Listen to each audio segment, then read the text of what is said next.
ನಮಸ್ತೆ, ಎಲ್ಲರೂ ಹೇಗಿದ್ದೀರಾ? ತುಂಬಾನೇ ಚೆನ್ನಾಗಿದ್ದೀರಾ ಅನ್ಕೊಂಡು ನಾನಿವತ್ತು ಬೆಳಗ್ಗೆಯಿಂದನೇ ವ್ಲಾಗ್‌ನ ಶುರು ಮಾಡಿದ್ದೀನಿ.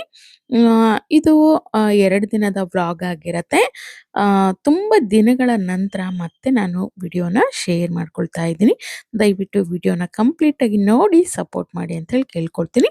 ಇದು ಮಾರ್ನಿಂಗ್ ಏನು ರೂಟೀನ್ ಇರುತ್ತೆ ಅದನ್ನ ಶೇರ್ ಮಾಡ್ಕೊಳ್ತಾ ಇದ್ದೀನಿ. ಬೆಳಗ್ಗೆನೇ ನಾನಿಲ್ಲಿ ನೈಟ್ ಏನು ಪಾತ್ರೆ ಎಲ್ಲ ವಾಶ್ ಮಾಡಿಟ್ಟಿದ್ದೆ ಅದನ್ನೆಲ್ಲ ಮೊದಲು ಜೋಡಿಸ್ಕೊಳ್ತಾ ಇದ್ದೀನಿ. ಆನಂತರ ಬ್ರೇಕ್‌ಫಾಸ್ಟನ್ನು ಮಾಡೋಣ ಅಂಥೇಳಿ ಇವತ್ತು ಇಬ್ರಿಗೂ ಕೂಡ ಆ, ಕಾಲೇಜ್ ಇದೆ ಒಬ್ಳಿಗೆ ಸ್ಕೂಲ್ ಇದೆ. ಹಂಗಾಗಿ ಬ್ರೇಕ್‌ಫಾಸ್ಟನ್ನು ಮಾಡಬೇಕು, ಜೊತೆಗೆ ಬಾಕ್ಸಿಗೆಲ್ಲ ಹಾಕಬೇಕು. ಅದಕ್ಕೋಸ್ಕರ ನಾನಿಲ್ಲಿ ಏನು ಬೆಳಗಿನ ಮಾರ್ನಿಂಗ್ ರೊಟೀನ್ ಇದೆ ಅದನ್ನು ನಿಮ್ಮ ಜೊತೆ ಶೇರ್ ಮಾಡ್ಕೊಳ್ತಾ ಇದ್ದೀನಿ. ಇನ್ನು ತಿಂಡಿಗೆ ನಾನಿವತ್ತು ಪೂರಿ ಮತ್ತೆ ಆ, ಕಾಬೂಲ್ ಕಡಲೆ ಏನು ಬರುತ್ತೆ ಅದ್ರದ್ದು ಚೋಲೆ ಮಾಡ್ತಾ ಇದ್ದೀನಿ. ಅದನ್ನ ರೆಸಿಪಿನ ನಾನಿಲ್ಲಿ ಶೇರ್ ಮಾಡ್ತಾ ಇದ್ದೀನಿ. ಇದು ಮಸಾಲೆ ಹುರ್ಕೊಳ್ಳೋದಕ್ಕೆ ಏನೇನು ಬೇಕೋ ಅದನ್ನೆಲ್ಲ ನಾನಿಲ್ಲಿ ಒಂದು ಏನು ಪ್ಯಾನ್ ಬರುತ್ತೆ ಅದಕ್ಕೆ ಹಾಕಿಟ್ಕೊಂಡಿದ್ದೀನಿ. ಖಾರಕ್ಕೆ ನಾನು ನೆಕ್ಸ್ಟು ಸ್ವಲ್ಪ ರೆಡ್ ಚಿಲ್ಲಿ ಪೌಡರನ್ನು ಸೇರಿಸ್ತಾ ಇರೋದ್ರಿಂದ ಇಲ್ಲಿ ನಾನು ಒಣಮೆಣಸು ಏನಿದೆ ಅದನ್ನು ಕಡಿಮೆನೇ ಸೇರಿಸ್ಕೊಳ್ತಾ ಇದ್ದೀನಿ. ಇದು ಸ್ವಲ್ಪ ಫ್ಲೇವರ್ಗಷ್ಟೇ ಹಾಕೋದ್ರಿಂದ ಟೇಸ್ಟು ಚೆನ್ನಾಗಿ ಬರುತ್ತೆ ಅಂಥೇಳಿ ಇದ್ದಷ್ಟು ಪದಾರ್ಥಗಳು ಬೇಕು. ಅಂದರೆ ಧನಿಯಾ 2 ಟೀ ಸ್ಪೂನಷ್ಟು, ಅರ್ಧ ಟೀ ಸ್ಪೂನಷ್ಟು ಜೀರಿಗೆ, ಒಂದು ಅರ್ಧ ಟೀ ಸ್ಪೂನಷ್ಟು ಸೋಂಪು, ಸ್ವಲ್ಪ ಈ ಒಂದು ಡ್ರೈ ಮಸಾಲೆ ಏನು ಬರುತ್ತೆ ಚಕ್ಕೆ ಲವಂಗ ಏಲಕ್ಕಿ ಅದ್ರ ಜೊತೆಗೆ ಸ್ವಲ್ಪ ಒಣಮೆಣಸು ಇಷ್ಟನ್ನು ಹಾಕ್ಬಿಟ್ಟು ಚೆನ್ನಾಗಿ ಘಮ ಬರೋವರೆಗೂ ಹುರ್ಕೊಳ್ಬೇಕು. ಹುರಿದಿದ್ದಾದ್ಮೇಲೆ ಅದನ್ನು ಪೌಡರ್ ಮಾಡಿ ಎತ್ತಿಟ್ಕೊಂಡು ಇನ್ನು ಅದೇ ಮಿಕ್ಸಿ ಜಾರಿಗೆ ಒಂದು 3 ಮೀಡಿಯಂ ಸೈಜಿನ ಈರುಳ್ಳಿನ ಹಾಕ್ಬಿಟ್ಟು ಈ ರೀತಿ ಪೇಸ್ಟ್ ಮಾಡ್ಕೊಂಡಿದ್ದೀನಿ. ನೀರೇನು ಸೇರಿಸಬಾರ್ದು, ಹಾಗೇನೆ ನಾನಿಲ್ಲಿ ಪೇಸ್ಟ್ ಮಾಡ್ಕೊಂಡಿದ್ದೀನಿ. ಈ ರೀತಿ ನುಣ್ಣಗೆ ಅದನ್ನು ರುಬ್ಕೊಳ್ಬೇಕು. ರುಬ್ಬಿರೋಂಥ ಮಿಶ್ರಣವನ್ನು ನಾನಿಲ್ಲಿ ಮೊದಲೇ ಎಣ್ಣೆನ ಕಾಯ್ಲಿಕ್ಕೆ ಇಟ್ಕೊಂಡಿದ್ದೆ. ಅದರಲ್ಲಿ ನೀವು ಸ್ವಲ್ಪ ಸ್ಪೈಸಿ ಬೇಕು ಅಂದರೆ ಹೋಲ್ ಗರಂ ಮಸಾಲ ಏನಿರುತ್ತೆ ಅದನ್ನು ಚಕ್ಕೆ ಲವಂಗ ಏಲಕ್ಕಿ ಎಲ್ಲವನ್ನು ಒಂದೊಂದು ಸೇರಿಸ್ಕೊಳ್ಬೋದು. ನಾನಿಲ್ಲಿ ಹಾಗೇನೆ ಹಾಕ್ಕೊಳ್ತಾ ಇದ್ದೀನಿ. ಹಾಕ್ಬಿಟ್ಟು ಹಸಿ ವಾಸನೆ ಎಲ್ಲ ಹೋಗೋವರೆಗೂ ಇದನ್ನ ಒಂದು 4-5 ನಿಮಿಷ ಚೆನ್ನಾಗಿ ಈ ರೀತಿಯಾಗಿ ಎಣ್ಣೆನಲ್ಲಿ ಬಾಡಿಸ್ಕೊಳ್ಬೇಕು. ನೋಡಿ ಇದು ಕಂಪ್ಲೀಟಾಗಿ ಆಗಿದೆ. ಆ ನಂತರ ಒಂದು 2 ಟೊಮೊಟೊನ ಅಂದರೆ ದಪ್ಪ ಸೈಜಿನ ಟೊಮೊಟೊ ಬರುತ್ತಲ್ಲ ಅದನ್ನೇ ಹಾಕೊಂಡಿದ್ದೀನಿ.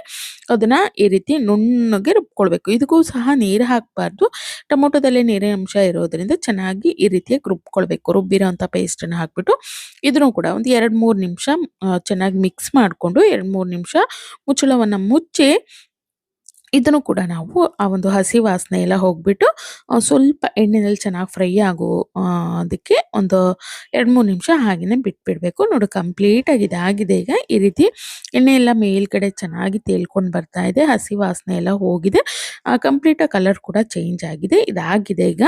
ಅಂದರೆ ಆ ಒಂದು ಹಸಿ ಸ್ಮೆಲ್ ಏನಿರುತ್ತೆ ಈರುಳ್ಳಿದಾಗಿರ್ಬೋದು ಅಥವಾ ಟೊಮೊಟೊದಾಗಿರ್ಬೋದು ಅದೆಲ್ಲ ಹೋಗಿ ತುಂಬ ಚೆನ್ನಾಗಿ ಎಣ್ಣೆನಲ್ಲಿ ಇದು ಫ್ರೈ ಆಗಿದೆ.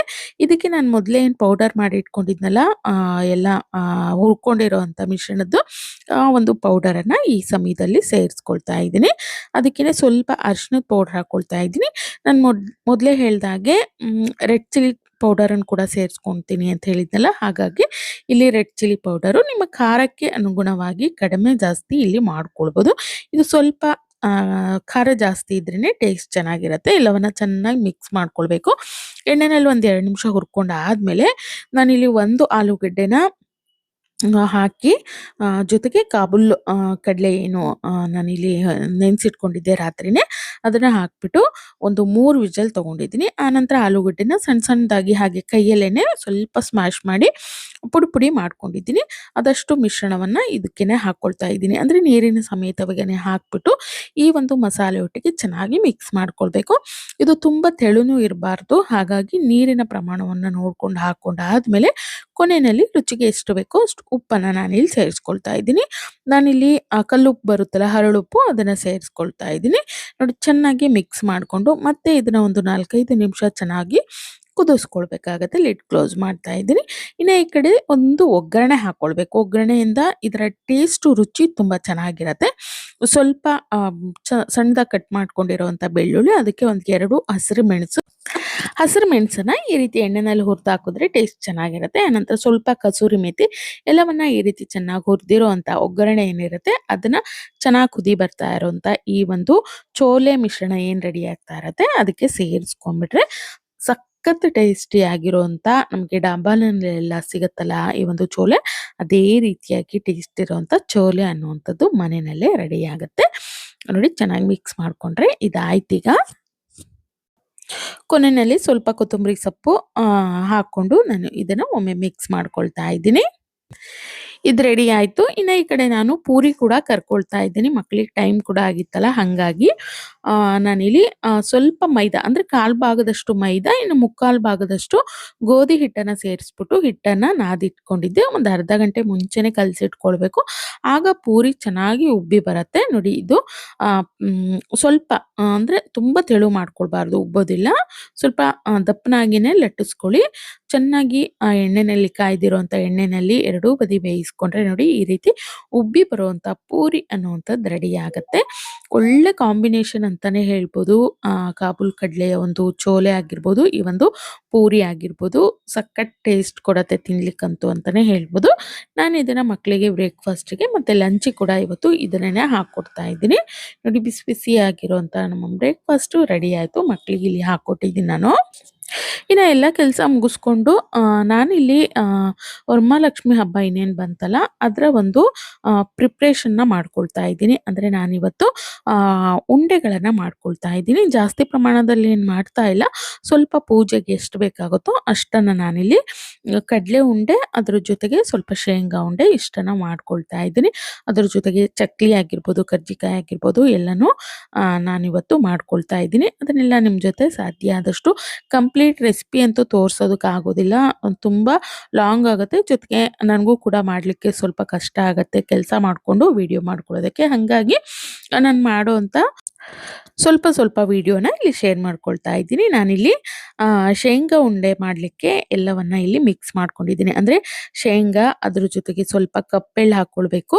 ಆಮೇಲೆ ಒಣ ತೆಂಗಿನಕಾಯಿ ಇರುತ್ತಲ್ಲ, ಒಣಕೊಬ್ಬರಿ, ಅದರ ಒಂದು ತುರಿದಿರೋಂಥ ಒಣಕೊಬ್ಬರಿ ತುರಿ ಆಗಿರ್ಬೋದು, ಇಷ್ಟನ್ನು ಸೇರಿಸ್ಕೊಂಡು ಚೆನ್ನಾಗಿ ಮಿಕ್ಸ್ ಮಾಡ್ಕೊಳ್ಬೇಕು. ಆ ನಂತರ ಇದಕ್ಕೆ ಚೆನ್ನಾಗಿ ಪಾಕ ಬಂದಿರಬೇಕು. ಎಳೆ ಪಾಕ ಅಂತಾರಲ್ಲ, ಆ ರೀತಿ ಚೆನ್ನಾಗಿ ಪಾಕ ಬಂದಿರೋಂಥ ಬೆಲ್ಲದ ಪಾಕವನ್ನು ಹಾಕ್ಬಿಟ್ಟು ತುಂಬ ಬಿಸಿ ಇರುತ್ತೆ. ಸ್ವಲ್ಪ ಸ್ವಲ್ಪ ಈ ರೀತಿ ಚೆನ್ನಾಗಿ ಮಿಕ್ಸ್ ಮಾಡಿಕೊಂಡು ಚಿಕ್ಕದು ಬೇಕಾದರೆ ಚಿಕ್ಕದು, ದೊಡ್ಡದು ಬೇಕಾದರೆ ದೊಡ್ಡದು ಉಂಡೆಯನ್ನು ನೀವು ಕಟ್ಕೊಳ್ಬೋದು. ನಾನಿಲ್ಲಿ ಒಂದು ಮೀಡಿಯಮ್ ಸೈಜಲ್ಲಿ ಕಟ್ಕೊಳ್ತಾ ಇದ್ದೀನಿ. ತುಂಬ ಚಿಕ್ಕದೇನು ಮಾಡ್ಕೊಳ್ತಾ ಇಲ್ಲ. ಇದೇ ರೀತಿಯಾಗಿ ಎಲ್ಲ ಉಂಡೆಗಳನ್ನು ನಾನಿಲ್ಲಿ ಕಟ್ಕೊಳ್ತಾ ಇದ್ದೀನಿ. ಅಂದರೆ ಪಾಕ ಹಾಕಿದ ತಕ್ಷಣ ಮಿಕ್ಸ್ ಮಾಡಿ ತಕ್ಷಣನೇ ಕಟ್ಕೊಳ್ಬೇಕು, ಇಲ್ಲಾಂದರೆ ಗಟ್ಟಿ ಆಗಿಬಿಡತ್ತೆ. ಅದು ಎಳೆ ಪಾಕ ಬಂದಿರತ್ತಲ್ಲ, ಹಾಗಾಗಿ ನೋಡಿ ಈ ರೀತಿ ಕಟ್ಕೊಳ್ಬೇಕು. ಶೇಂಗಾ ಉಂಡೆ ರೆಡಿ ಆಯಿತು. ಇನ್ನು ಈ ಕಡೆ ನಾನು ಕಡಲೆ ಉಂಡೆ ಕೂಡ ಮಾಡ್ಕೊಳ್ತಾ ಇದ್ದೀನಿ. ಅದಕ್ಕೂ ಕೂಡ ಅಷ್ಟೇ, ಕಡಲೆನ ಸ್ವಲ್ಪ ತುಂಬ ನೈಸಾಗಿ ಏನು ಪೌಡರ್ ಮಾಡ್ಕೊಳ್ಬಾರ್ದು, ತರಿಯಾಗಿ ಪೌಡರ್ ಮಾಡ್ಕೊಂಡಿರೋ ಅಂಥದಕ್ಕೆ ಸ್ವಲ್ಪ ಕಪ್ಪೆಳ್ಳು ಹುರಿದಿರಬೇಕು. ಹುರಿದಿರೋಂಥ ಕಪ್ಪೆಳ್ಳು, ಒಣ ತೆಂಗಿನಕಾಯಿ ತುರಿ ಇಷ್ಟನ್ನು ಸೇರಿಸ್ಕೊಂಡು ಮಿಕ್ಸ್ ಮಾಡಿಕೊಂಡು ಅದಕ್ಕೂ ಸಹ ಈ ಒಂದು ಬೆಲ್ಲದ ಪಾಕವನ್ನು ಹಾಕ್ಬಿಟ್ಟು ಚೆನ್ನಾಗಿ ಮಿಕ್ಸ್ ಮಾಡಿ ನೋಡಿಕೊಂಡು ಮೀಡಿಯಮ್ ಸೈಜು ಅಥವಾ ದಪ್ಪ ಸೈಜ್ ಬೇಕೋ ನೋಡಿಕೊಂಡು ಉಂಡೆಗಳನ್ನು ಕಟ್ಕೊಳ್ಳೋದು ಅಷ್ಟೇನೆ. ಇದನ್ನ ನಾನು ತುಂಬ ಸ್ವಲ್ಪ ಅಂದರೆ ಮೀಡಿಯಮ್ಮು ಅಲ್ಲ, ಸ್ವಲ್ಪ ಚಿಕ್ಕ ಚಿಕ್ಕ ಉಂಡೆಗಳನ್ನೇ ಮಾಡ್ಕೊಳ್ತಾ ಇದ್ದೀನಿ. ಅಂದರೆ ಪೂಜೆಗೂ ಬೇಕು, ಜೊತೆಗೆ ಮಕ್ಳಿಗೂ ಕೂಡ ಕೈಯಲ್ಲಿ ಹಿಡ್ಕೊಂಡ್ಲಿಕ್ಕೆ ತಿನ್ಲಿಕ್ಕೆ ಬೇಕಾಗತ್ತಲ್ಲ, ಹಾಗಾಗಿ ಒಂದಷ್ಟನ್ನು ಮಾಡ್ಕೊಳ್ತಾ ಇದ್ದೀನಿ. ಅಂದರೆ ತುಂಬ ಜಾಸ್ತಿ ಏನು ಮಾಡಿಲ್ಲ ನಾನಿಲ್ಲಿ, ಒಂದು 15-20 ಆಗುವಷ್ಟು ಉಂಡೆಗಳನ್ನು ರೆಡಿ ಮಾಡಿಕೊಂಡೆ. ಇನ್ನು ಇದು ಕರ್ಜಿಕಾಯಿ ಮಾಡ್ಕೊಳ್ಳೋದಕ್ಕೆ ಅದ್ರೊಳಗಡೆ ತುಂಬುವಂಥ ಮಿಶ್ರಣವನ್ನು ಕೂಡ ರೆಡಿ ಮಾಡಿ ಇಟ್ಕೊಂಡಿದ್ದೀನಿ. ಈ ಕಡೆ ಹಿಟ್ಟು ಕಲಿಸ್ಕೊಂಡು ನಾನು ಆ ಎಲೆಗಳನ್ನು ಉದ್ಕೊಂಡು, ಜೊತೆಗೆ ಕರ್ಜಿಕಾಯಿ ಏನಿತ್ತು ಅದನ್ನ ಹಾಗೇನೆ ತುಂಬಿಕೊಳ್ತಾ, ಜೊತೆಗೆ ಎಣ್ಣೆ ಕೂಡ ಇಟ್ಕೊಂಡಿದ್ದೆ ಈ ಕಡೆ. ಅದನ್ನ ಹಾಗೆ ಎಷ್ಟು ಮಾಡ್ಕೊಳ್ತೀನೋ ಅಷ್ಟನ್ನ ಬಂದು ಕರಿಯುವಂಥದ್ದು. ಅಂದರೆ ತುಂಬ ಅದನ್ನ ಒಣಗ್ಲಿಕ್ಕೆ ಬಿಟ್ಬಿಟ್ರೆ ಎಣ್ಣೆನೆಲ್ಲ ಹಾಕಿದ ತಕ್ಷಣ ಅದೆಲ್ಲ ಬಾಯಿ ಬಿಟ್ಕೊಂಡ್ಬಿಡತ್ತೆ, ಅಂದರೆ ಓಪನ್ ಆಗುತ್ತೆ. ಹಾಗಾಗಿ ನಾನು ಸ್ವಲ್ಪ ಸ್ವಲ್ಪನೇ ಎಲೆಗಳನ್ನು ಉದ್ದಿ ಅದನ್ನ ಫಿಲ್ ಮಾಡಿಕೊಂಡು ಆ ನಂತರ ತಂದ್ಬಿಟ್ಟು ಈ ರೀತಿ ಕರ್ಕೊಳ್ತಾ ಇದ್ದೆ. ನೋಡಿ ಕಂಪ್ಲೀಟ್ ಆಗಿ ನನ್ನ ಕರ್ಜಿಕಾಯಿ ಕೂಡ ರೆಡಿ ಆಯ್ತು ಅಂತಾನೆ ಹೇಳ್ಬೋದು. ಅಂದ್ರೆ ಕರ್ಜಿಕಾಯಿ ಸ್ವಲ್ಪ ಜಾಸ್ತಿ ಪ್ರಮಾಣದಲ್ಲೇನೆ ಮಾಡಿದ್ದೀನಿ. ಅಂದ್ರೆ ಮಕ್ಕಳೆಲ್ಲ ಜಾಸ್ತಿ ಹೆಚ್ಚಾಗಿ ಇಷ್ಟಪಟ್ಟು ತಿಂತಾರೆ, ಹಾಗಾಗಿ ಅದಾದ್ಮೇಲೆ ನಾನಿಲ್ಲಿ ಚಕ್ಲಿ ಮಾಡೋಣ ಅಂತೇಳಿ ಹಿಟ್ಟನ್ನ ಮಾಡಿಸಿದ್ದೆ. ಮೊದಲು ನಾವು ಅಕ್ಕಿನ ಚೆನ್ನಾಗಿ ತೊಳ್ಕೊಳ್ಬೇಕು. ತೊಳೆದಿರೋ ಅಂಥ ಅಕ್ಕಿನ ಒಂದು 5-6 ದಿನ ಚೆನ್ನಾಗಿ ನೆರಳಿನಲ್ಲೇ ಒಣಗಿಸ್ಕೊಳ್ಬೇಕು. ಬಿಸಿಲಿಗೆ ಒಣಗಿಸಿದ್ರೆ ಏನಾಗುತ್ತೆ, ಚಕ್ಲಿ ಪುಡಿ ಆಗುತ್ತೆ, ಅಷ್ಟು ಚೆನ್ನಾಗಿ ಬರೋದಿಲ್ಲ ಶೇಪು. ಅದಕ್ಕೋಸ್ಕರ ನೆರಳಿನಲ್ಲೇ ಒಣಗಿಸ್ಕೊಳ್ಬೇಕು. ಒಣಗಿಸಿರೋ ಅಂಥದ್ದಕ್ಕೆ ಸ್ವಲ್ಪ ಜೀರಿಗೆ, ಸ್ವಲ್ಪ ಉದ್ದಿನಬೇಳೆ, ಸ್ವಲ್ಪ ಕಡಲೆ, ಆಮೇಲೆ ನಾನಿಲ್ಲಿ ಖಾರಕ್ಕೆ ಮತ್ತೆ ಎಕ್ಸ್ಟ್ರಾ ಏನು ರೆಡ್ ಚಿಲ್ಲಿ ಪೌಡರ್ ಹಾಕ್ತಾ ಇಲ್ಲ, ಒಣಮೆಣಸನ್ನ ಇದ್ರ ಜೊತೆಗೇನೆ ಸೇರಿಸ್ಕೊಂಡಿದ್ದೀನಿ. ಕರ್ಬೇವಿನ ಸೊಪ್ಪು ಇಷ್ಟನ್ನು ಹಾಕ್ಬಿಟ್ಟು ಮಿಷನ್ ಮಾಡಿಸ್ಕೊಳ್ಬೇಕು. ಅಂದರೆ ಮಿಲ್ಲಲ್ಲಿ ನಾವು ಇದನ್ನ ಮಾಮೂಲಿ ನಾವು ಅಕ್ಕಿ ಹಿಟ್ಟು ಮಾಡಿಸ್ಕೊಂಬರ್ತೀವಲ್ಲ ಆ ರೀತಿ ಮಿಷಿನಲ್ಲಿ ಹಿಟ್ಟು ಮಾಡಿಸ್ಕೊಂಬರ್ಬೇಕು. ಅದನ್ನ ಮಾಡಿರುವಂಥ ಹಿಟ್ಟನ್ನು ನಾನಿಲ್ಲಿ ರೆಡಿ ಇಟ್ಕೊಂಡಿದ್ದೀನಿ. ಇನ್ನು ಇದಕ್ಕೆ ಸ್ವಲ್ಪ ಜೀರಿಗೆ ಹಾಕ್ಕೊಳ್ತಾ ಇದ್ದೀನಿ. ಇನ್ನು ಬಿಳಿ ಎಳ್ಳು ಹಾಕೋದ್ರಿಂದ ಟೇಸ್ಟ್ ಚೆನ್ನಾಗಿರತ್ತೆ ಅಂತೇಳಿ ಸ್ವಲ್ಪ ಬಿಳಿ ಎಳ್ಳು ಕೂಡ ಸೇರಿಸ್ಕೊಳ್ತಾ ಇದ್ದೀನಿ. ಇದಷ್ಟು ಮಿಶ್ರಣಕ್ಕೆ ಮತ್ತೆ ಸ್ವಲ್ಪ ನಾನು ಕಡಲೆ ಹಿಟ್ಟನ್ನು ಕೂಡ ಸೇರಿಸ್ಕೊಳ್ತಾ ಇದ್ದೀನಿ. ಅಂದರೆ ಕಡಲೆ ಬರುತ್ತಲ್ಲ ಆ ಕಡಲೆಯನ್ನು ಪೌಡರ್ ಮಾಡಿರೋಂಥ ಮಿಶ್ರಣ ಇದು. ಅದನ್ನು ಸ್ವಲ್ಪ ಸೇರಿಸ್ಕೊಳ್ತಾ ಇದ್ದೀನಿ. ಹತ್ತತ್ರ ಒಂದು 5-6 ಟೀ ಸ್ಪೂನ್ ಅಷ್ಟೇ ಸೇರಿಸ್ಕೊಳ್ತಾ ಇದ್ದೀನಿ. ನಾನು ಅಕ್ಕಿ ಮಾಡಿಸೋಂಥ ಸಮಯದಲ್ಲಿ ಕೂಡ ಒಂದು ಅರ್ಧ ಕಪ್ಪಷ್ಟು ಹಾಕಿದ್ದೆ. ಈ ಸಮಯದಲ್ಲಿ ಕೂಡ ಸ್ವಲ್ಪ ಸೇರಿಸ್ಕೊಂಡಿದ್ದೀನಿ. ಆನಂತರ ರುಚಿಗೆ ಎಷ್ಟು ಬೇಕೋ ಅಷ್ಟು ಉಪ್ಪನ್ನು ಹಾಕ್ಕೊಳ್ಬೇಕು. ಪೌಡರ್ ಉಪ್ಪು ಇರುತ್ತಲ್ಲ, ಪುಡಿ ಉಪ್ಪು, ಅದನ್ನೇ ಸೇರಿಸ್ಕೊಳ್ಬೇಕು. ಇಷ್ಟನ್ನು ಹಾಕ್ಬಿಟ್ಟು ಚೆನ್ನಾಗಿ ಮೊದಲು ಮಿಕ್ಸ್ ಮಾಡ್ಕೊಳ್ಬೇಕು. ಎಲ್ಲ ಮಿಶ್ರಣ ಚೆನ್ನಾಗಿ ಹೊಂದ್ಕೊಳ್ಳೋ ರೀತಿ ಇದನ್ನು ಚೆನ್ನಾಗಿ ಮಿಕ್ಸ್ ಮಾಡ್ಕೊಳ್ಬೇಕು. ಇನ್ನು ಇದಕ್ಕೆ ನಾನಿಲ್ಲಿ ಬೆಣ್ಣೆ ಸೇರಿಸ್ಕೊಳ್ತಾ ಇದ್ದೀನಿ. ಅಂದರೆ ಬೆಣ್ಣೆ ಫ್ರೀಝರಲ್ಲಿ ಇಟ್ಟಿದ್ದೆ, ಗಟ್ಟಿಯಾಗಿತ್ತು. ಹಾಗಾಗಿ ಅದನ್ನು ಮೆಲ್ಟ್ ಮಾಡಿಬಿಟ್ಟು ಬೆಣ್ಣೆಯನ್ನು ಸೇರಿಸ್ಕೊಳ್ತಾ ಇದ್ದೀನಿ. ಬೆಣ್ಣೆ ಹಾಕೋದ್ರಿಂದ ತುಂಬ ಸಾಫ್ಟಾಗಿ ಬರುತ್ತೆ ಚಕ್ಲಿ ಅನ್ನುವಂಥದ್ದು. ಹಾಗಾಗಿ ಆನಂತರ ಬೆಣ್ಣೆ ಹಾಕಿದ್ಮೇಲೆ ಚೆನ್ನಾಗಿ ಮಿಕ್ಸ್ ಮಾಡಿಕೊಂಡು ಉಗುರು ಬೆಚ್ಚಗಿರೋಂಥ, ತುಂಬ ಬಿಸಿಯಲ್ಲ, ಉಗುರು ಬೆಚ್ಚಗಿರೋಂಥ ನೀರೇನಿರುತ್ತೆ ಅದನ್ನು ಕಾಯಿಸ್ಬಿಟ್ಟು ಹಾಕಬೇಕು. ಹಸಿ ನೀರು ಹಾಕ್ಬಿಟ್ರೆ ಅಲ್ಲಲ್ಲೇ ಕಟ್ಟಾಗ್ತಾ ಇರುತ್ತೆ ಚಕ್ಲಿ. ಹಾಗಾಗಿ ಉಗುರು ಬೆಚ್ಚಗಿರೋಂಥ ನೀರನ್ನು ಹಾಕ್ಕೊಂಡು ಚೆನ್ನಾಗಿ ನಾವು ಈ ರೊಟ್ಟಿಗೆಲ್ಲ ಹಿಟ್ಟು ಕಲ್ಸ್ಕೊಳ್ತೀವಲ್ಲ ಆ ಒಂದು ಹದದಲ್ಲಿ ಕಲ್ಸ್ಕೊಳ್ಬೇಕು. ನೋಡಿ ಇಲ್ಲಿ ನಾನು ವಿಡಿಯೋದಲ್ಲಿ ತೋರಿಸ್ತಾ ಇದ್ದೀನಲ್ಲ, ಈ ರೀತಿ ಹಿಟ್ಟನ್ನು ಸಾಫ್ಟಾಗಿನೇ ಕಲ್ಸ್ಕೊಳ್ಬೇಕು.